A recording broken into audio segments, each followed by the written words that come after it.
അല്ലാഹുവിന്റെ പ്രവാചകൻ വീണ്ടും പറഞ്ഞു, വലഹറത്തിൽ കൈനാത്തു വൽ മആസിഫു. നമ്മുടെ വീട് മുഴുവനും ഖിയാമത്ത് നാളിന്റെ അടയാളമാണ്. വലഹറത്തിൽ കൈനാത്തു വൽ മആസിഫു.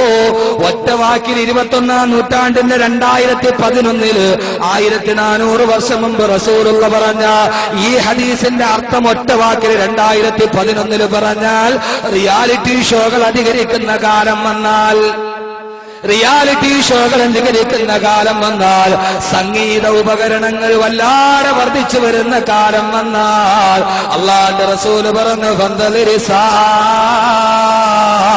നിങ്ങൾ ഖിയാമത്ത് നാളിനെ പ്രതീക്ഷിച്ചുകൊള്ളുക. റിയാലിറ്റി ഷോകൾ അധികരിക്കുക.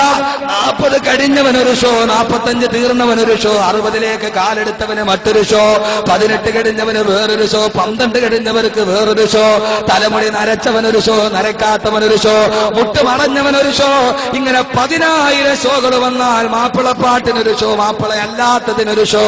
അല്ലാഹുവിന്റെ റസൂല് പറഞ്ഞു, അല്ലാഹു അമാനത്തായിട്ട് ഏൽപ്പിച്ച സ്വന്തം പമ്മക്കളെ അരപ്പാവാട കൊടുത്തിട്ട് ജഡ്ജിമാരുടെ മുമ്പിൽ നൃത്തം ചെയ്യിച്ചിട്ട് അവളുടെ മാംസഭാഗം ഇഷ്ടപ്പെട്ടാൽ നിങ്ങൾ SMS അയക്കണേ എന്ന് ഉളുപ്പില്ലാതെ പറയുന്ന ഒരു സമൂഹത്തിന്റെ കാലം വന്ന ആയിഷ ബീവിയിട്ട, ഖദീജ ബീവിയിട്ട തട്ടം തലയിലിട്ടിട്ട് റിയാലിറ്റി ഷോകളുടെ സ്റ്റേജിലിരിക്കുന്ന പെണ്ണിന്റെ കാലം വന്ന, പൊന്നുമോളെ എന്ത് കാണാ നീ കാണിച്ചു പോയത്? ആയിഷ ബീവിയിട്ട ഹിജാബല്ലേ, ഖദീജയിട്ട ഹിജാബല്ലേ, ഫാത്തിമയിട്ട പർദയല്ലേ, ബഹുമാനപ്പെട്ട മൈമൂന ബീവി ഇട്ട് തന്ന ഹിജാബല്ലേ? ആ ഹിജാബിട്ട് മദീനത്തിന്റെ മണ്ണിലൂടെ നടന്നതല്ലേ?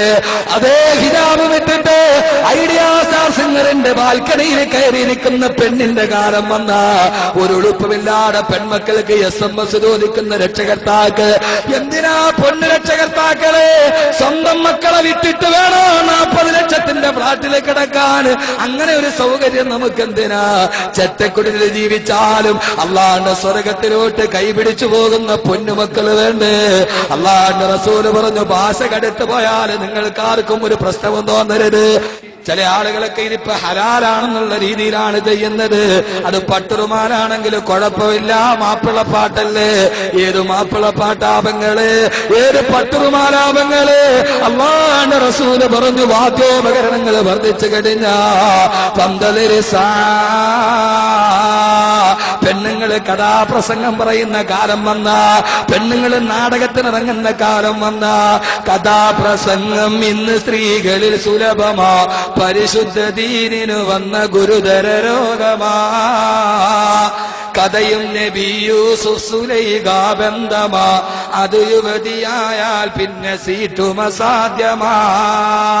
കഥ ബീവി ആസൂറായുമായാൽ പിന്നെ തികച്ചും ഹലാലെന്നുള്ള മട്ടും തന്നെ.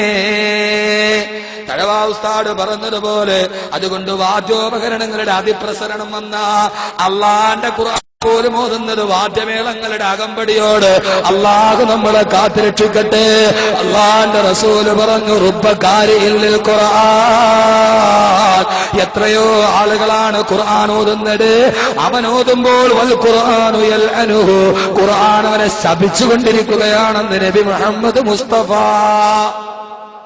റിയാലിറ്റി ഷോകൾ അധികരിച്ചാൽ, അല്ലേ? ആണോ? അധികരിച്ചോ കുറഞ്ഞോ?